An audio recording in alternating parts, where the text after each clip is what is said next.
Hello, everybody. Welcome to our webinar today. Trisha Hudson's giving us a recap of a couple of the highlights from the Allied Health Session at the CCOLD conference this year. So my name is Elizabeth Lai. I'm the Scientific Advisor at Lymphoma Canada, and I'm very pleased to be hosting today's webinar. We'll give people a couple more minutes to join us before Trisha begins. In the meantime, for those of you who are online and are not familiar with Lymphoma Canada, I'll give you a little bit of a background. We're a Canadian charity that supports patients, families, and healthcare professionals in the lymphoma community. And the programs and services we offer are primarily focused on education and support for patients and families affected by lymphoma. We host a number of face-to-face education sessions for patients, as well as a national webinar series on a variety of topics that range from lymphoma basics to things like complementary therapies. We do have a peer support network through which patients and caregivers are able to connect with others who've gone through similar experiences, online or over the phone. And we also publish a number of different printed and online materials for newly diagnosed patients, as well as those in post-treatment and survivorship phases. We did recently update our patient resource manual, the big purple manual that some of you might have seen, and we now have 3 separate books that are focused on newly diagnosed patients, one for non-Hodgkin lymphoma, another for Hodgkin, and a CLL manual as well. And one of our newer initiatives is to support the lymphoma nursing community, particularly in the area of education. And this year, based on the suggestion from members of our nursing advisory board, we offered a travel grant so that one of our nurses could attend CCOLD, which is an annual Canadian conference that focuses on developments in research and clinical practice for lymphoproliferative diseases. And that brings me to today's speaker, who's Trisha Hudson, who was awarded our first travel grant to attend CCOLD. Trisha is a hematology research coordinator at the QE2 Health Sciences Centre in Halifax, Nova Scotia, and she is a member of our nursing advisory board. Today she's going to recap a couple of the highlights from the Allied Health Session at the conference, focusing on PTSD, post-diagnosis, and preserving fertility. A couple of housekeeping items. If you do have questions during the webinar, you can enter them at any time in the question box that's at the bottom of the control panel, and Trisha will have some time at the end to answer them. And if you do have any questions about Lymphoma Canada, or you'd like to request any of our patient materials, you can email us at info@lymphoma.ca. And with that, I will turn it over to Trisha to begin. Hi, everyone. So as Liz said, I had the opportunity to attend the CCOLD conference in Lake Louise, Alberta, thanks to Lymphoma Canada. So I've never attended this conference before, but I'd heard lots of good things about it. So, and I'd also never been to Banff before, so I feel very lucky that I was able to attend. And this picture is a beautiful view from my hotel room. So I felt that this conference was very applicable to my daily practice, and I felt like I took a lot away from this meeting. So my highlight from the meeting was the Allied Health Session. So this session focused on immunizations in the immunocompromised and post-transplant patient, preserving fertility, PTSD with lymphoma diagnosis, new agents in myeloma and the side effects, and then we had a Light the Night presentation from the Leukemia and Lymphoma Society. But I'm going to highlight the 2 that I found I took the most away from. That was preserving fertility and PTSD with lymphoma diagnosis. So Dr. Ann Katz talked to us about preserving fertility. So Dr. Ann Katz is a certified sexuality counselor at Cancer Camp Manitoba and a clinical nurse specialist at the Manitoba Prostate Cancer Center. She counsels men and women with a history of cancer who are experiencing sexual and relationship challenges. She's also the fertility preservation counselor for the organization and also runs a sexual rehabilitation program for women after radiation therapy. So Anne discussed fertility concerns and opportunities for preservation in the lymphoproliferative disorder population. And this was in order to prepare nurses to give basic information to patients about risks to fertility and fertility preservation. So she gave us this nice table on some of the risks for some of the common regimens that we see in our practice. And this is in particular for males, so one of the highest risks would be total body irradiation that we'd often see pre-transplant in the conditioning regimen. And she listed some of the established fertility preservation methods for males. So, of course, the most common being for semen that has live sperm to obtain sperm for banking, so sperm banking. And then she also discussed briefly some experimental methods for males, such as testicular sperm extraction, testicular tissue cryopreservation, and tissue grafting. And then she gave us some information on the chemo regimens based on the fertility impact for men. So, for example, in Hodgkin's disease, in ABVD, there's temporary azoospermia with normal counts usually at about 18 months. And then in non-Hodgkin lymphoma, after CHOP, there's permanent azoospermia in about 30% of the population. And then when it comes to females, she also gave us some of the risk categories for different regimens. Of course, again, transplant regimens are listed as one of the most common high-risk ones.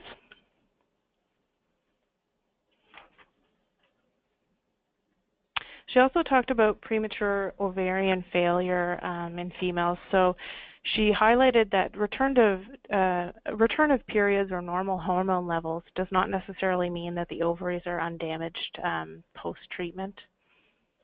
So about 60% of women experience premature ovarian failure. And those who remain hemorrhagic 1 year after treatment will not regain ovarian function. And these are some of the common techniques for preserving fertility in females. So obviously, of course, embryo banking or oocyte banking, and radiation shielding, and ovarian transposition. And some of the experimental options, so ovarian tissue banking and ovarian suppression. So she did highlight, though, that the ovarian tissue banking, there have been no live births to date, and ovarian suppression using GnRH analogs or antagonists used to suppress the ovaries. There is some debate on whether or not these are effective, and obviously it does not protect against the radiation effects. And then a few alternate options for preserving fertility, so things that can be used after treatment, so donor eggs, donor embryos, and surrogacy and adoption. She also discussed options for parents or guardians of children or teens with cancer. So the standard ways to preserve fertility for teens who have gone through puberty include semen cryopreservation for boys and oocyte cryopreservation for girls. And then in children not yet through puberty, this is still being studied.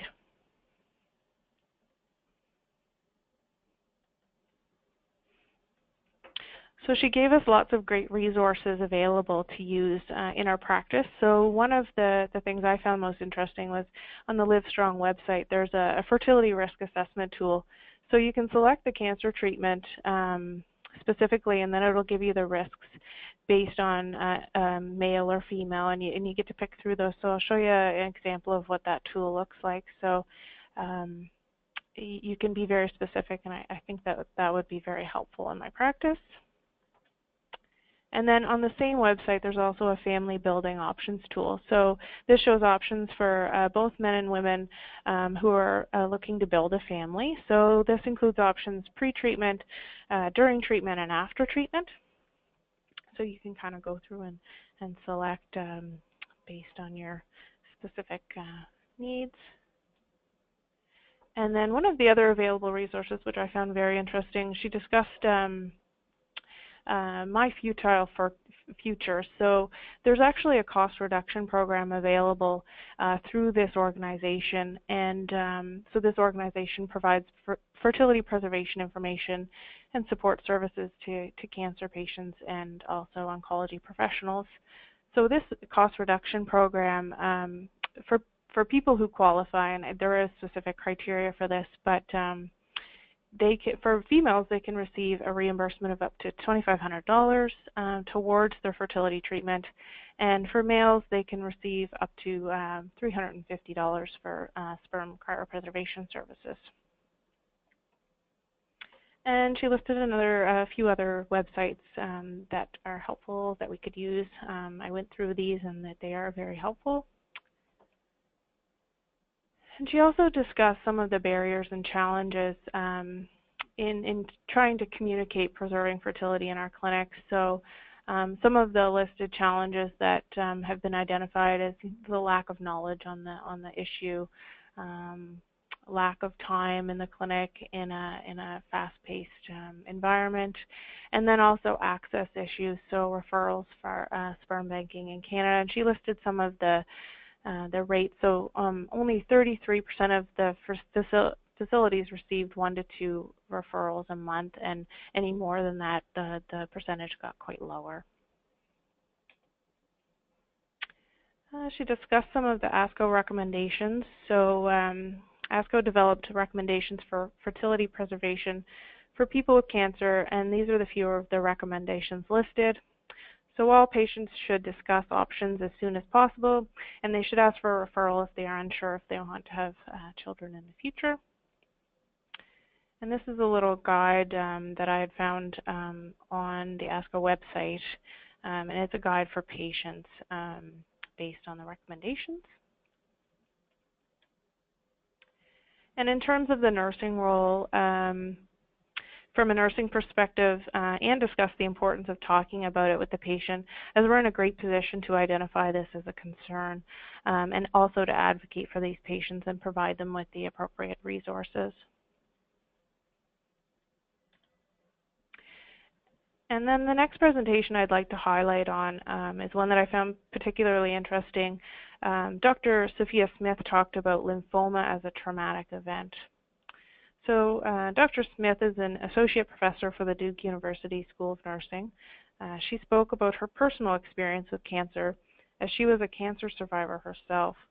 So she had Hodgkin's lymphoma as a teenager, and her program of research focuses on innovative health and psychosocial care solutions to improve the health outcomes of cancer survivors. So the learning objective of this presentation was to increase awareness of the psychological impact of a lymphoma diagnosis to aid practitioners in screening and survivorship discussions with their patients. She explained what a cancer survivor is defined as. So anyone that has been diagnosed with cancer at the time of diagnosis through the rest of their life. But historically, it's been a subset of survivors who've completed active treatment and are 5 years post-diagnosis.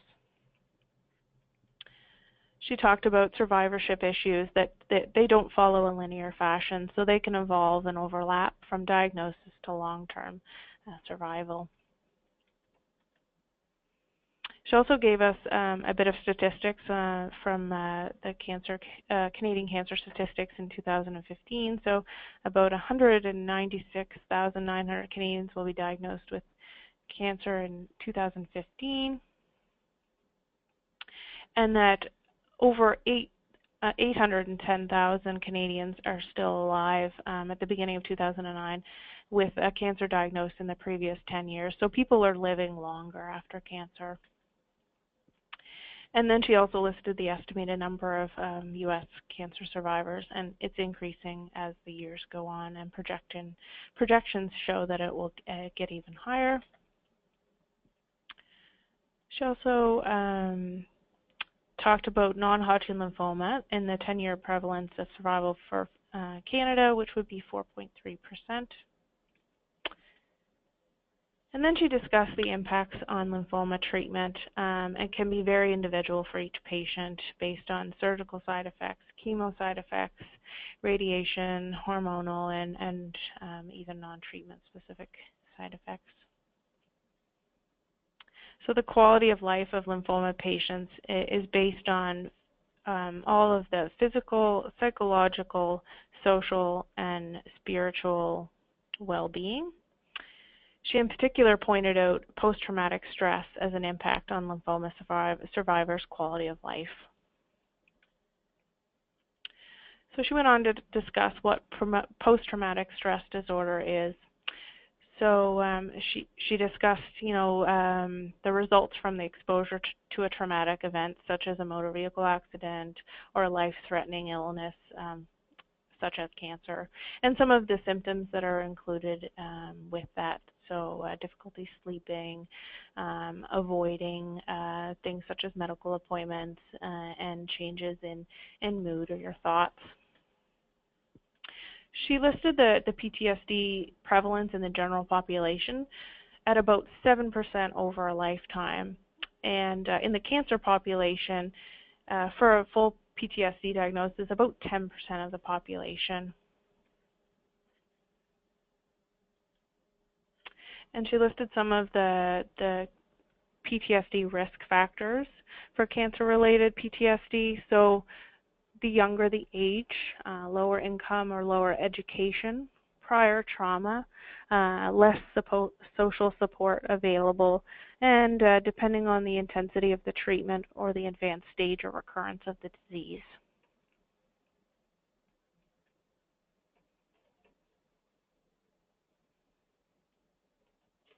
She also talked about the growth that can occur post-traumatic experience, improved relationships, increased inner strength, and deepening spirituality, for example.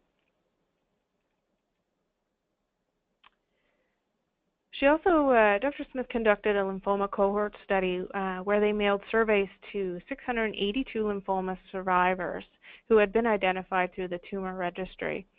And they were survivors who were more than 7 years post-diagnosis. So some of the data collected in this study were the impact on cancer, post-traumatic growth, and social support surveys, and self-administered questionnaires, as well as demographics and clinical status. So in this survey, they sent out, they received back completed surveys from 566 subjects, and these were the top 10 PTSD symptoms endorsed by the lymphoma survivors. So some of the more common ones being trouble falling or staying asleep, and at 38.1%, and having difficulty concentrating as well as losing interest in activities that you used to enjoy, etc.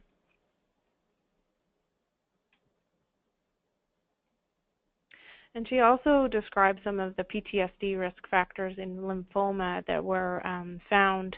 So this included low income, as said before, people who are currently receiving lymphoma treatment, more increasing negative perceptions of lymphoma, and then less positive perceptions of lymphoma as well. So some of the conclusions of the study were that more than 1/3 of the lymphoma survivors reported persisting or worsening PTSD symptoms, and that providers should be aware of the enduring risk, and also early identification of those at risk can be accomplished using standardized methods, and treatment that target perceptions of the cancer experience might improve outcomes.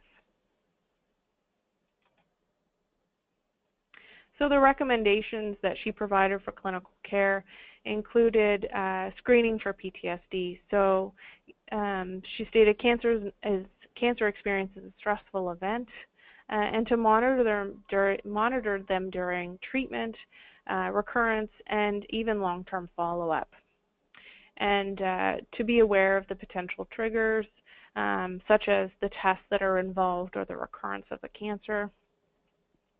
And to also remember that PTSD symptoms can be similar to other disorders, such as depression, anxiety, and panic disorder.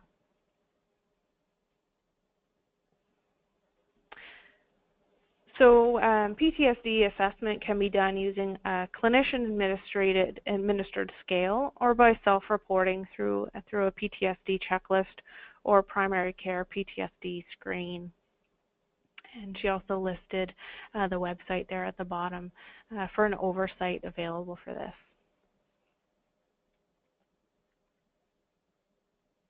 In terms of treatment, it's helpful to treat early. Behavioral therapy can be helpful, as well as medications including SSRIs and SNRIs.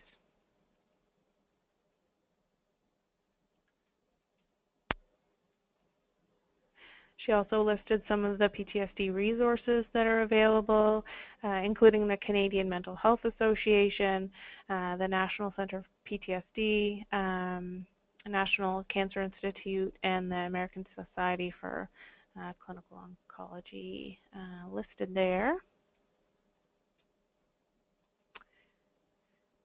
She's also involved in a cancer distress coach pilot, and this involves an app that's available to provide people with information regarding symptoms of PTSD and solutions and additional resources.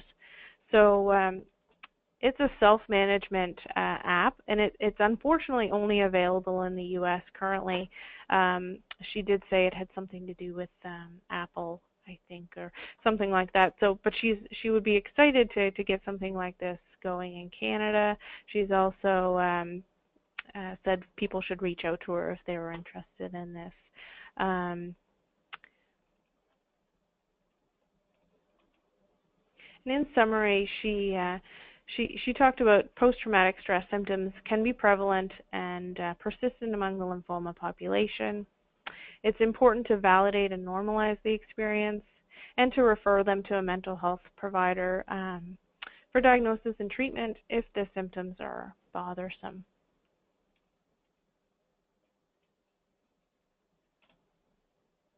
So I'd like to end by thanking Lymphoma Canada for the opportunity to attend this conference. This was one of my favorite conferences I've attended to date, and I feel it's very relevant to my clinical practice.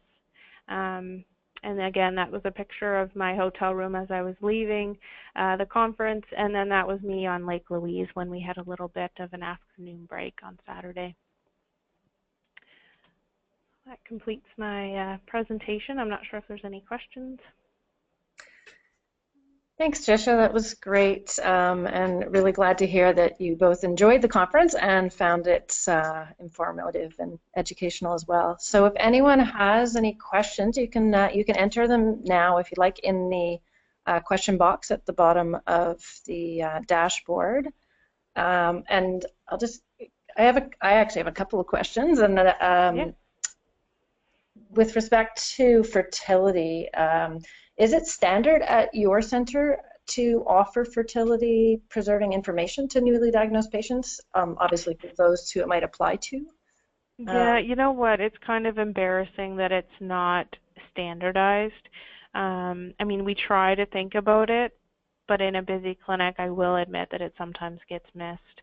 But we do have a clinical nurse specialist that specializes in it here too. So we do tend to refer people of childbearing age to them. Okay, that was my as best we can. Yeah. Yeah, if you do refer them, and you have I know there's clinics, but you actually have one in your clinic, which is great. So we do. Yeah, she's great.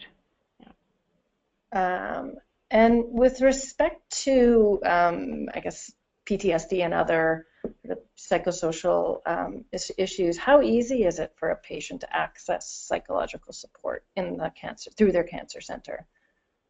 Are you refer them easily? They do get referred easily. I will admit that sometimes the symptoms do get lost in the, in trying to treat the other aspects, you know, the physical, and it's hard to remember that that's an important part of it sometimes.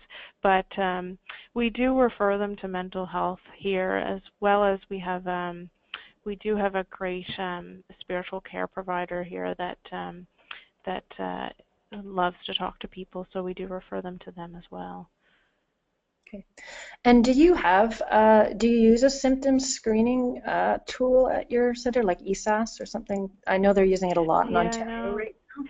I know we don't, and it made me more interested in looking into it for our center when Dr. Smith talked about it, because we really should have something that we're using as a distress tool here. So I'm actually considering looking into it for the future here. That is great to hear. Yeah. Well, if there are no other questions, I want to thank everyone who took the time to attend today. Hopefully you learned some things. And again, thank you, Trisha, for the great recap. And hopefully we will be able to continue this in the years to come and keep sending people to CCOLD every year, and as well try to have more of these online education sessions, webinars on different topics. And certainly for those of you, if there are topics that you would like to see covered that relate to lymphoma care, whether it's dealing with new treatments, side effects and management, or anything else really in the clinic, please let us know, info@lymphoma.ca, and we will definitely take those into consideration. All right, have a great afternoon, everybody. All right, thanks, everyone.